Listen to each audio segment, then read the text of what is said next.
inspired, and we take one little nugget each and every day, and we go out there and we take action, as I've been known to say. So what I want to do here while we're waiting for everyone to be alerted and notified that we are live, we're going to give it a few minutes. We are going to get rocking and rolling. I want to just welcome you. So if you are just tuning in and you're showing up here for our coffee talk, drop a comment so I can see that you're here, and then we can give you a little shout out, but also I know who is here, and we can go ahead and get this baby rocking and rolling. So beautiful day here in South Carolina. We're already at 65 degrees. So this weather segment was brought to you by, no, I'm just kidding. So it's nice here. We got Karen in the house. What's up, Karen? Got your coffee? Awesome. We've got, hey, Mark Lenore, what's up, man? How are you doing? It's 7 a.m. where you are. That is cool. Hassan, what's up? Good morning to you, my friend. Justin, morning all. And I think it's like midnight where you are, isn't it? Australia. Is it Keon? Good morning. How are you? Looks like we're showing up over there on the YouTubes. So thank you guys for showing up here on this Sunday morning. We got Deborah in the house. What's up, Deborah? Good morning to you. I'm glad you guys are joining me here. Yes, I do have my coffee in hand. It's my second cup. You guys know usually my second cup is with you guys. So yeah, so Hair Weave 101, which is Rebecca. How are you doing? Germany, 4 p.m. here. Awesome. Like I said, we're around the globe. I love that we're having coffee virtually around the globe. We got Australia, we got Germany, we got Canada, people from all over. Derek, Georgia, what's up, man? Let's see, Jana, good morning. 43 degrees there. Really? That's a little chilly. Yeah, 65 here, and it's going to be probably in the 80s today. So I'm excited about that, although I do have some work to do outside. I'm going to go out there, and I got some pool stuff to do. For those of you that are regulars, part of our Take Action morning crew, you guys know I had a little bit of a pool issue with my neighbor. The water was coming down, and it went into my pool. The dirt did, and then we had to have it all cleaned, and still working on that. So got to deal with that today. Salama, good morning. How are you? Thank you so much for joining me. All right, cool. So we're going to get rocking and rolling here because it is Sunday, and we are going to get to it, and we're going to talk about this thing called simplicity.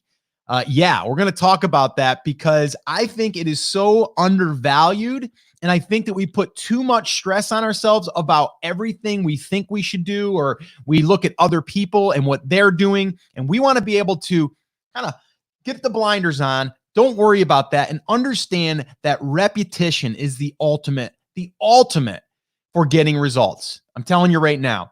And I was talking to my wife about that this morning, about these little things that we can do every single day.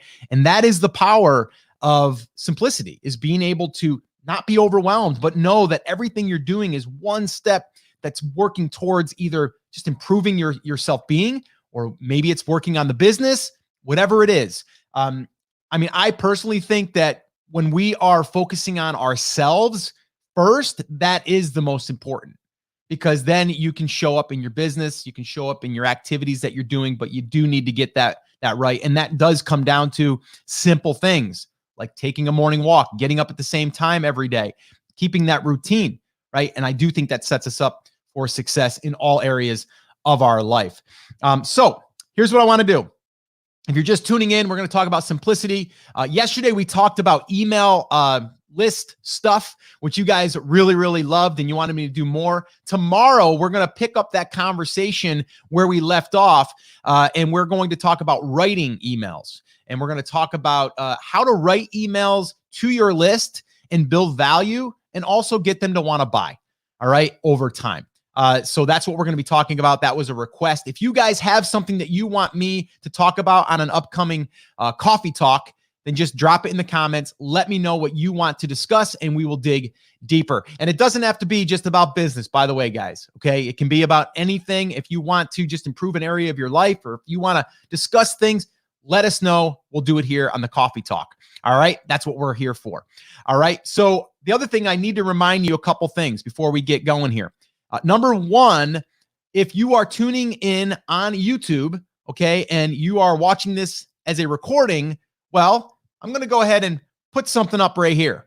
And that is, you are going to be able to go through the playlist for all of the past coffee talks. This is session, what did we say, 37, which is crazy, right? I missed one episode. That was it. And that was because of Easter Sunday. So we're showing up consistently, which I really preach a lot around here about taking action and showing up consistently and being, intentional about what we're doing. So again, if you want to check those out, I'll also link it up in the description below if you're on YouTube. If you're on Facebook, you should be able to either just search this page or you can just head on over to YouTube. All right. And Instagram, you guys should probably head over to YouTube to find that. All right. So let's talk about this. All right. And again, as usual, I like to have some notes. So this way here, I can stay on track. All right. So this is session 37 of the Coffee Talk. All right. Now, let's talk about the power of simplicity. All right. And going back to basics and the fundamentals. Whenever we look at people that are successful, if you look a little bit closer, it's because they've done things, very, very simple things, deliberately, intentionally, over and over and over again. It's not about finding the new hack. It's not about finding the new technique.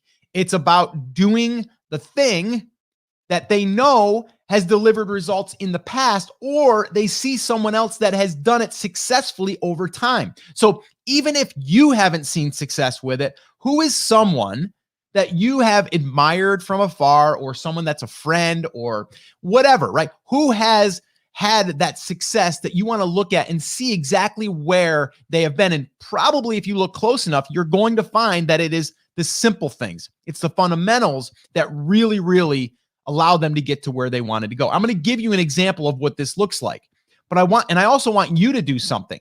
Okay. I want you to do something. I'm going to create an exercise here so you guys can actually let me know what you guys can translate this to. Okay. So first and foremost, it's not about the new tactic or strategy. I think we're clear on that, right? I think it's about, we're going to use sports for a minute. Okay. If you are wanting to hit the baseball better, if you're playing baseball, okay, you want to get in that batter's box and you want to take some swings, right? But we know that, okay, taking swings, if you're playing a baseball game, you're only going to get maybe 3, maybe 4 at bats. That's it. Okay. But what do you need to do before you ever step foot in that batter's box? You got to hit off a tee. And this is something that a lot of our players, I used to coach baseball for my son, who's now 22, but I used to coach him from T-ball all the way up till he was in 16U travel. And then he went on to high school and all of that stuff. But what we used to have our kids do was the fundamentals. It was the basic stuff. It's hitting off a tee consistently every single day, every single practice. There's a routine that you want to be able to follow of those things, because then it becomes muscle memory. Then it becomes just standard stuff, right?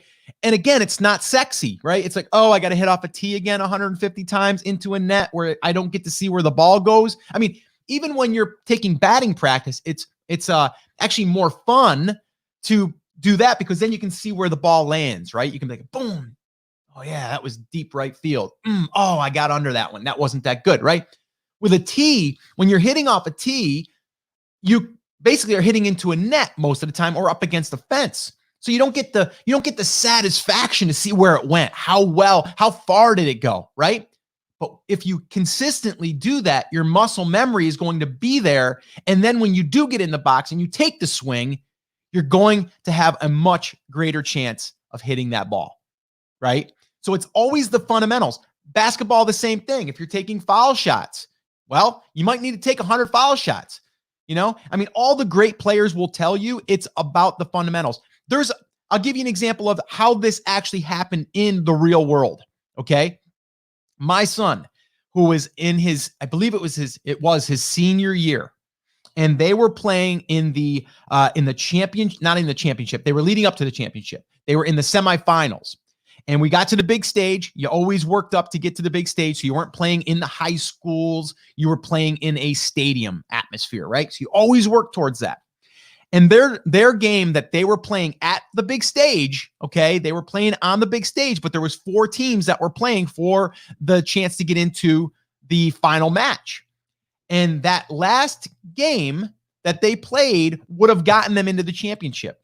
They lost by 3 points, okay? But here, now you would say, okay, that stinks. Maybe if they had better defense, maybe if they made another 3-pointer, they would have won. Here's what stood out to me. This is what was really, really like, oh my gosh, if the fundamentals were there, they would have won the game by 10 or 12. And that was, they missed a lot of foul shots, a lot of basic foul shots. Okay. So they got a lot of fouls on them. They got to the foul line. All they needed to do, no one was playing defense. All they had to do was make that shot. And there was so many kids that day that missed their foul shots. They might have made one of the 2, but they didn't make both. So wouldn't it have made more sense to focus on the fundamentals, the basic stuff? So this way here, they actually made those foul shots. If they made the foul shots, they win by 10. Even if the game played out the exact same way, no other threes were made, right? No layups were made. You didn't even have to worry about that. It was just foul shots. Everything else could have remained the same. Okay. So how do we relate this to business? Well, you may be like, you know what? I put up an article, a blog post, a piece of content.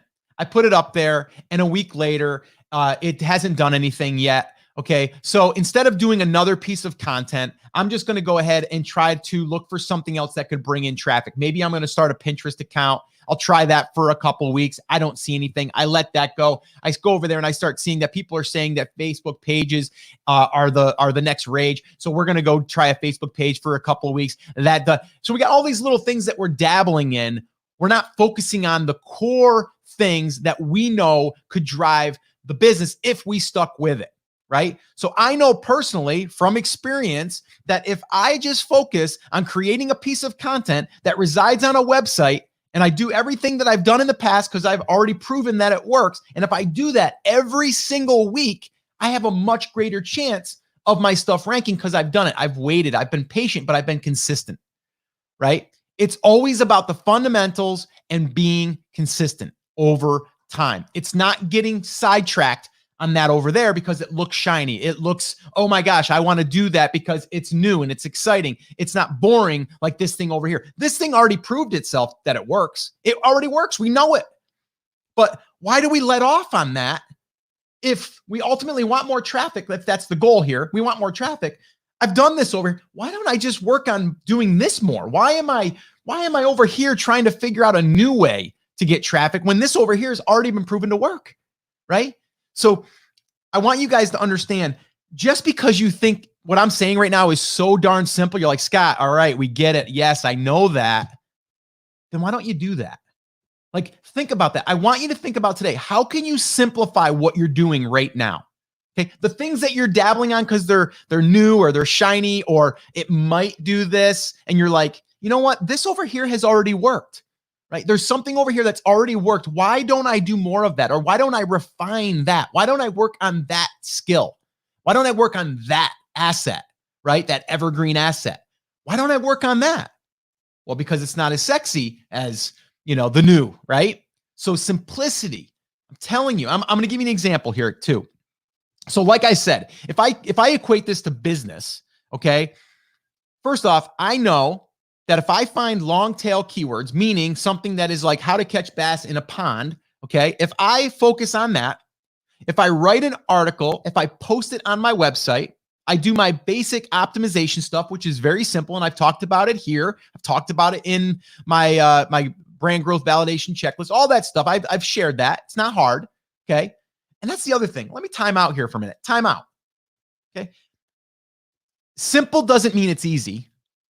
Simple means that it doesn't have to be hard, okay? But it definitely isn't going to always be easy, okay? So if that makes sense, it doesn't have to be hard, but it doesn't necessarily mean it's easy, okay? It just means that it's repetition, okay? So like when I look at this, I'm like, okay, find long tail keywords, write articles on website and get them ranked on Google in 3 to 6 months, learn from the data, repeat.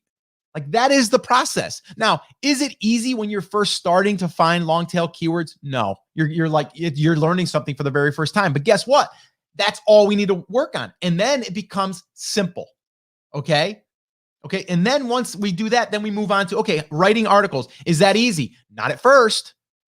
But guess what? When we learn that, we're going to build it. We're going to keep doing it. We're going to keep taking those follow shots. We're going to keep writing those articles, right? It's going to become easier. Okay. Easier. Doesn't mean it's easy, easier. Okay. And then from there, we're starting to get ranked. We're just seeing this. We just did our numbers on traffic for these 2 new sites that started just about 7 months ago. Both of them are over 20,000 page views right now. Started with 0. Following that process. So why would I go out there and try to find the new hack to get backlinks that could, that could basically get me banned from Google, or that are going to maybe work today, but not tomorrow? Why would I even go down that road if I've already proven that this works? Let's just do more of this. It's simple.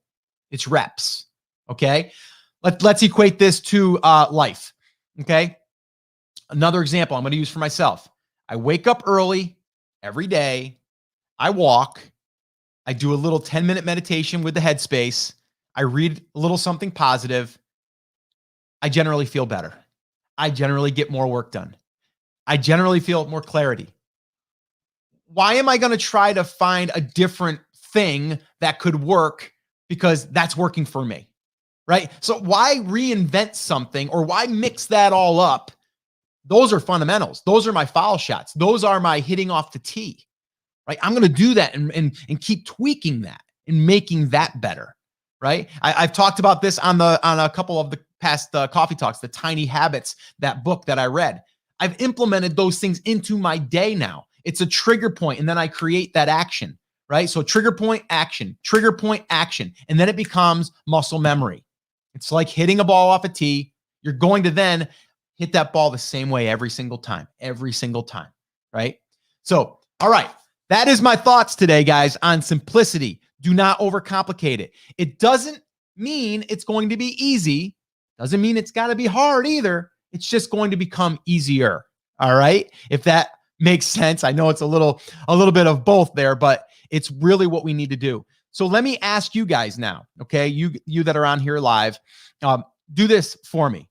Make sure that you let me know in the comments right now. Is there something that has worked in the past that if you just did a little bit more of that, or if you did that over and over again, that it would give you a result? Almost guaranteed. All right. Or give you a better chance of succeeding. I want you to drop that in the comments and let me know. Let me know what is something that is a simple thing that you can do, or that you've done, that is proven that it's worked, and that you should probably do more of that. Because if we focus on that, we're going to get more results, guaranteed, right? And we're going to get better at it. Okay. So put that in the comments. I'm going to take a sip of coffee here, and I'm going to see what we got going on here in the old comment area here. All right. Let's see. Justin, missing foul shot means lack of practice and technique. Yes, I couldn't agree more, right? And that's the one thing. I'll tell you what, the kids, they don't like just doing repetition over and over again because it's not fun. We don't like doing basic stuff in business sometimes because it's not fun. Doesn't mean we have to do it, by the way. The cool thing is we can actually have people do our own file shots for us, right? Like the article writing, people are like, I don't like to write articles, Scott. How do I do this if I don't really like to write? You find someone that does like to write, right? And then you just tell them what you need done. You're the coach in a sense. The coach doesn't have to shoot the foul shots, right? So there's something in that as well. All right. So yeah. Why do some people say email marketing is dead? You know why? Because it's not as exciting as maybe messenger bots right now, or maybe doing Instagram DMing strategies where you have automation in there and all of that stuff. Maybe that's why. I don't know. I think that it's not new, right? We always want new. I talked about yesterday in our little email writing coffee talk where we were talking about subject lines. And when you use the word new, it really converts well because everyone wants to know what is new. Okay. So that's the same thing. Is email marketing dead? Absolutely 100%. No, it is not. It is not. And I'm telling you that because I have multiple lists in multiple markets that I am writing to. And I can tell you that I still get a lot of opens. I get a lot of engagement. I get a lot of clicks every single day. So I'm here to tell you, no, it's not. Now, can it be done wrong where you attract the wrong people? Yes, you got to be able to learn it. But listen, no, it's not dead. And that's why. Tony, what's up? Should the content be at least over 1,000 words to Google to make it? What about the meta tags for the pictures? Okay, real quick. We're not going to go into all of this. We should probably do a post on this. I did do one recently, which, you know what? Let's see if we can do this. I'm going to go ahead in YouTube. If you're watching this on the replay, we're going to pop something right here that goes over one of our recent coffee talks that I go through and I break down the full optimization of a post. So definitely check that out. But yeah, it should be as long as it needs to be. I like 1,500 words to be minimum. And then from there, as far as meta tags, meaning what is it titled? I would look at the titling of the image more so than meta tags. But yes, it's going to be tagged properly. Okay, what things should be on my website that I should not do without? Well, first and foremost is you should have content. You should have good content, a basic logo. You know, it doesn't have to be perfect. You should have an About Us page on there so people know where you're at. And then from there, I would say you also want, an area where people can actually see recent posts or top posts. But if you only have 1 or 2 posts, then you're not going to have that yet. But basically, good content. That's what you want. You definitely want to make sure that it's optimized for search. Okay, Salama, when do you know it is really the right time to pivot from a strategy and know for sure if it's not working as opposed to giving up too soon? That's a good question. Well, what I would say is if you're also following someone else that has already proven it, then follow that lead, right? So if we're talking about content here, I can tell you just from my own experience that it works, right? So if you've had any type of experience in anything and you start to see a result, you're going to be able to, it's going to be able to allow you to see the results so you can prove it to yourself. But I do think people give up too soon. I think you need to give it longer than just 2 weeks or 3 weeks. You know, for me personally, when I'm doing a full fresh blog or a website, we're giving it 6 months to start to really weigh in and say, hey, how's everything performing? Because that's how long it takes. Right. And that's one of the big things. Most people, they don't go far enough. They don't go long enough. Okay. What we want to do is we want to give it a really good, solid try. And you need to commit to that. So if you commit to something, commit to it. Don't start going into all these other directions. And I did a whole episode on how to avoid shiny objects on a past coffee talk. We'll probably do more on them because it's a big problem. Let's see. How long does it take to see traction and traffic on new brands? Again, like I said, it could take up to 6 months. But again, it depends. If you're going to build an email list, it could speed up that process, right? There's ways that you can speed it up, but you got to understand there's nothing that happens overnight, right? I reached out to a 17-year-old kid who posted in our group and said, I have $500. I was wondering, should I start an FBA business? Is that enough? Or what else should I do? I want $200 to go towards my business. I want $300 to go towards my schooling. And it's kind of like, that's not a lot of money to start a business or really for college. So what do you do? And so my whole thing is you got to start planting seeds, play the long game. If you want just quick money, just start selling stuff on eBay. Like don't even go on Amazon yet. Like I would say, just go to eBay. Go right now, today. Go clear out your closet, your basement, your garage, whatever, and start listing stuff this afternoon. Like that's the quickest way to make some extra money if you want to then take that money and then do something with it. But planting seeds, to me, planting content seeds, setting up the brand for long-term success. And I mean long-term as far as like a year down the line. If you're starting a brand and you expect to see returns on that brand within 30 days, you're being misled. I don't know of any business that's going to do that. Not even FBA, not physical products. People don't tell you that it takes time to get that stuff out there and to start really making a profit. If you ever watch Shark Tank or The Profit, you'll hear people say they're not making a profit yet after 3 years. Okay, so it's normal. You got to have the long game in mind. Derek, so the other stuff should be something we should test after the fundamentals. Well, yes, but make sure that you do not go away from the fundamentals. That's the biggest thing. Give your time to play, but only one thing at a time. That's the other thing I would say. I wouldn't try. Have you ever heard this? And we do this all the time. If I'm trying to teach a baseball player his swing, okay, I'm not going to break down 3 things that they need to do differently. It's going to start with one thing and then get that to be the rep. Then I'm going to stack another thing in there, and then I'm going to stack another thing in there. But it's a progression, right? It's over time. I can't go up there and think about 3 things that I'm supposed to be doing, or else I'm going to screw it up. All right. So again, when the time is right. Let's see here. Oh, wow. We got a lot of questions here. Okay, I like this from Derek. Practice, and more practice leads closer to perfection, even if it is not absolutely perfect. 125%. Yes. Let's see here. Good morning, Boston Town Realty. What's happening? I can't see who it actually is. If you guys want to put your name in there, if you're not showing up with your name, that'd be awesome. Derek says new content always got people to respond. Yep. Do more of it. Karen, blogging, videos, posts on social media is working great. We are hitting our goals. Great. Double down, right? Salama, are you building brands to sell? How long before you sell? Yes and no. I'm building real estate, online real estate. Some I will hold like a rental property. Some I will sell. Time will tell. All right. That's my thought there. Okay. So we already answered that one or went into that one. Asking questions earn me over. When I was investing in real estate, I learned from a guru to ask a simple question during negotiation. Is that the best you can do? I recall asking that question and it earned me over 15,000. I agree with asking good questions in a sales process. It totally is a good idea for sure. Do you think it's easier to start a physical product business versus a digital product? Everything always comes down to it depends on your skill set and where you are right now. A physical product business is going to require more upfront capital, period. Okay, that's it. If you have a skill set to teach people something or to share something to fix a problem, and you can create a digital product around that, I'm 100% in on that as well.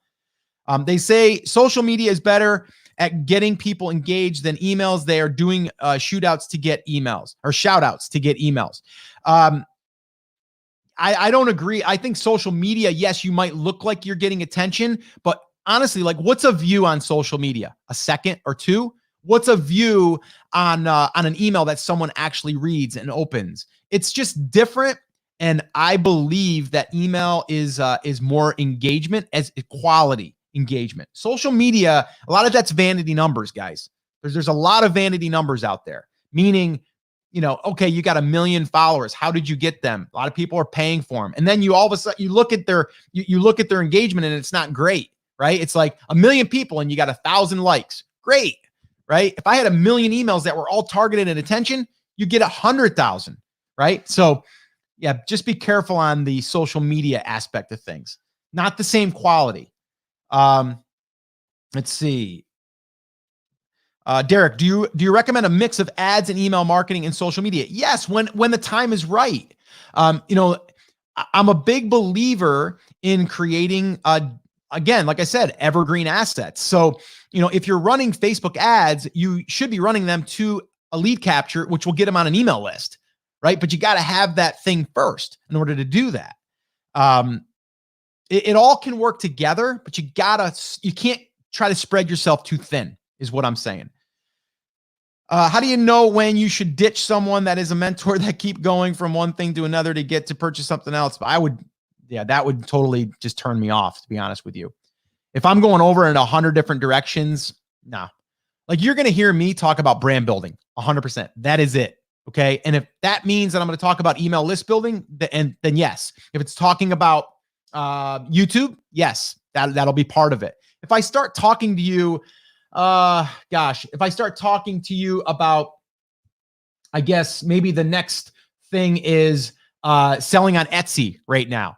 That'd be way off for me, even though I think that you could add that to your brand once you get up and running, but I wouldn't start there and say, let's build an Etsy business. So yeah, I guess you just got to feel it yourself or see what you feel in your gut.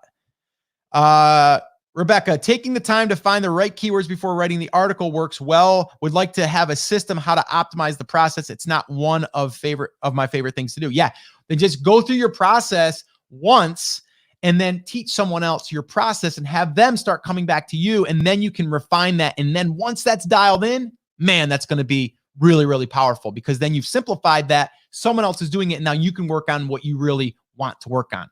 But you've already proven that it works. Let's see.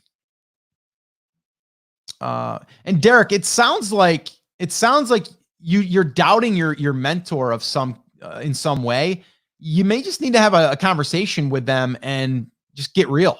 But it sounds like you're not feeling good about it. So you might need to move on from that.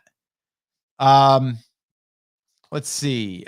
Mander says, you are real. Yes, I am real. Yeah. Okay. Yeah. Derek says, can you follow more than one mentor at a time? Yes, you can. Just if it's conflicting information, that could be bad. Justin, I would like to see a future coffee talk that discusses how to humanize a faceless brand. That is a good one. I'm going to make a note of that. How to humanize a faceless brand. I do like that. I think a lot of people struggle with that because they think they have to be the face. You don't have to be, but it is good to have a face that can be the voice of the brand. But yeah, we could totally do that, Justin, for sure. Derek, what do I think about holding on to domain names?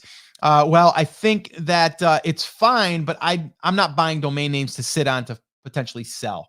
I'm sitting on them because I either had an idea and I'm like, if I ever do something, I want to have that domain. That's it. Or I have domains that I have that I'm using. But yeah, I don't buy them to sell. Are some platforms better for physical product brands?